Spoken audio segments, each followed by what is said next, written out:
So in this video today, I will be doing something a little bit different. I will be sharing from my own personal past experience before I healed at all. If you like this format, be sure to like this video and leave a comment below if you found this helpful or if this resonated with you, or if you simply have any questions or content requests. Hopefully, this will also shed more light on the fact that yes, avoidant attachment styles can heal and become securely attached.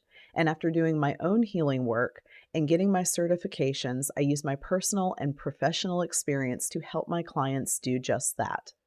This video will be focusing on the avoidant thoughts I had about relationships. So, jumping right in, this video is about avoidant trauma thoughts that I personally had about relationships from the point of view of someone with an unhealed avoidant attachment style. This is not an all inclusive list, and there can definitely be nuances from person to person as we see across core wounds, limiting beliefs, and attachment styles.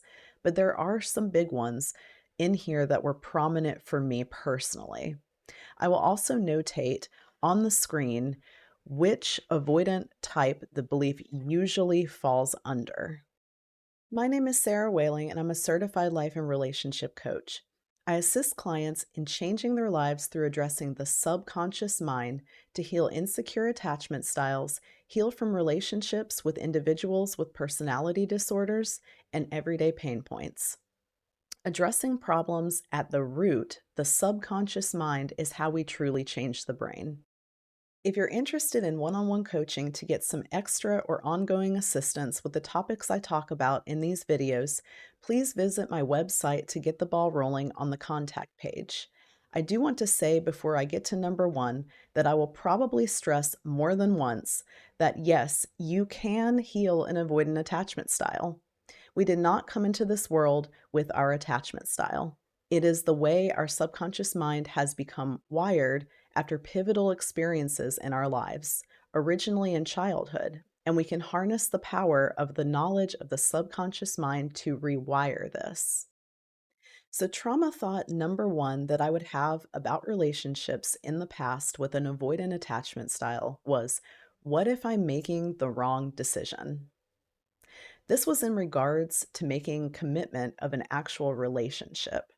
This thought would come up whenever the commitment talk was brought up. Now, in all the history of anyone I've dated, I was never the one to bring this talk up first. So I think I was always also in this position to be the one that had to respond. I guess that is not surprising as I had an avoidant attachment style. This thought sounds like and can be a fair question. What made it a trauma thought for me is that it could occur if I was in love with the person, if we had tons of things in common, and if they were a safe person. For example, if we had plenty of talks about deal breakers and I very much knew that they were on the same page as me. This thought was accompanied with, quite frankly, a sense of panic and the ick, and associated thoughts such as, what if there's someone better for me out there? What if there's someone else out there that I'm supposed to end up with? What if I won't be able to have the life that I want to have with this person? And what if my emotions are deceiving me and this is a stupid decision? Now, here's the truth about this trauma thought. The perfect person for you in every way, shape, and form is a myth. They don't exist. Now I know my fellow former avoidants or current ones, dismissive avoidants and fearful avoidants alike, will know that this fact in and of itself can actually be a little scary, but there will always be things to iron out and some conflict and compromises to be made. I will also note, and I think it's really important to note so that non-avoidants can understand this trauma thought, that in all the times that I had this trauma thought, there was no one else I wanted to devote my time to, and no one else I thought of or held in the same light as the person I would be having this trauma thought about. I know, makes tons of sense. But the best way that this can be summed up is that the thought really isn't about someone else specifically. In reality, in most cases, it's about the myth. Trauma thought number two that I had about relationships with an avoidant attachment style in the past is once I commit, I am unsafe because there is something that can be broken. If I could explain how everything felt during the dating phase before an actual commitment was made versus a relationship, I would have to say that it felt free, much more peaceful versus an actual relationship, like there was nothing at stake. And it was kind of the sweet spot because it came with connection, but no heavy expectation. Something I have reflected on that I know I historically enjoyed was even kind of the expectation itself that there were no expectations. The two prominent things that come to mind on what this did for me was one, I didn't have to explain myself, which to me meant that I wouldn't feel pressure and I could completely and entirely maintain my autonomy. And two, there was absolutely no chance of me being betrayed because I expected that the other person was going to do whatever they wanted as well. This trauma thought is huge for fearful avoidance because anyone who is very fearful avoidant expects that they will eventually be betrayed somehow a large majority of the time.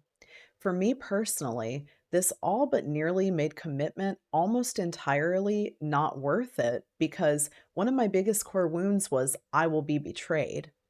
If you believe that you're signing up to eventually be betrayed and feel like you're giving up things in the process, a relationship is not perceptually a good deal. Another variation of this for me was this person seems good now, but in some way, shape, or form, they have me fooled, and I'm going to find out once I make the commitment, and I will be stupid for that. Another big fearful avoidant one.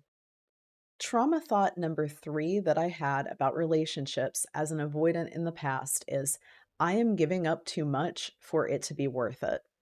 Upon a lot of reflection and education, I came to realize that this one was a thought stemming from the core belief or core wound I am trapped. I would start to think about all the things that I could no longer do. For instance, clearly you can no longer have the option of dating other people, and I'll use this one as an example on purpose here to once again note that it wasn't about the strong desire to talk to other people. It was about freedom. This trauma thought also applied to many things. Naturally, when you're in a relationship and you're making time to spend with that other person, you get less time alone, less time for leisure activities, among other things. So that is also a form of giving something up.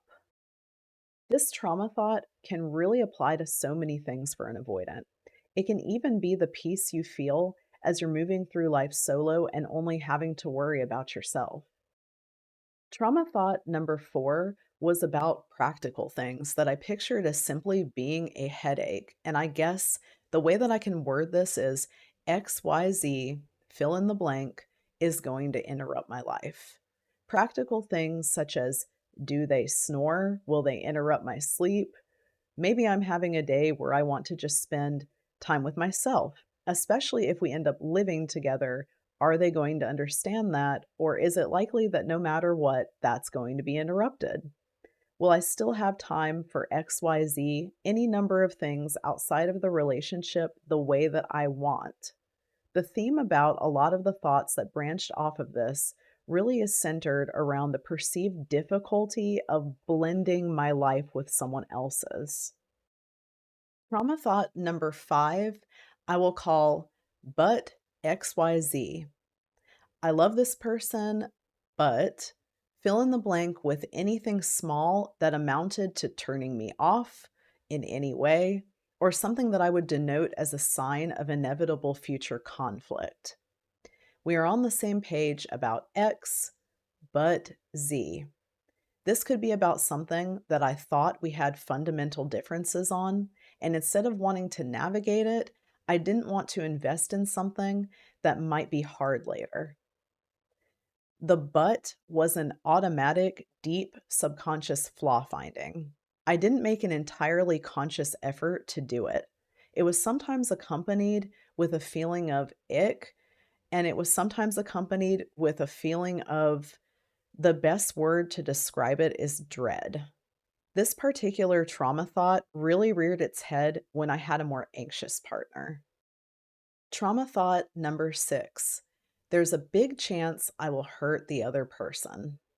This is a trauma thought that obviously followed other trauma thoughts.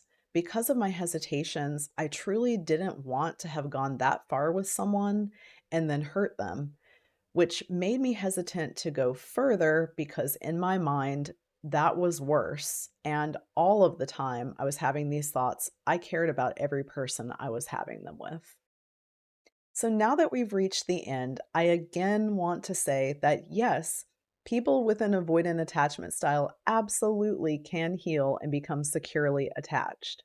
Yes, I now enjoy healthy interdependence and have a healthy, happy view of relationships overall. Yes, your avoidant partner can change. Yes, your anxious partner can change. Any of the insecure attachment styles can heal. The pivotal first ingredient is wanting to do the work. Again, if you're looking for one on one help from the perspective of someone who is certified and also knows exactly what works, because I have done the rewiring and reprogramming on myself, and I was very, very fearful avoidant, leaning very dismissive at times, then you can visit my website and send me a detailed message on the contact page. If you've made it to the end of my video, I just want to say it is so appreciated. Thank you so much for your engagement.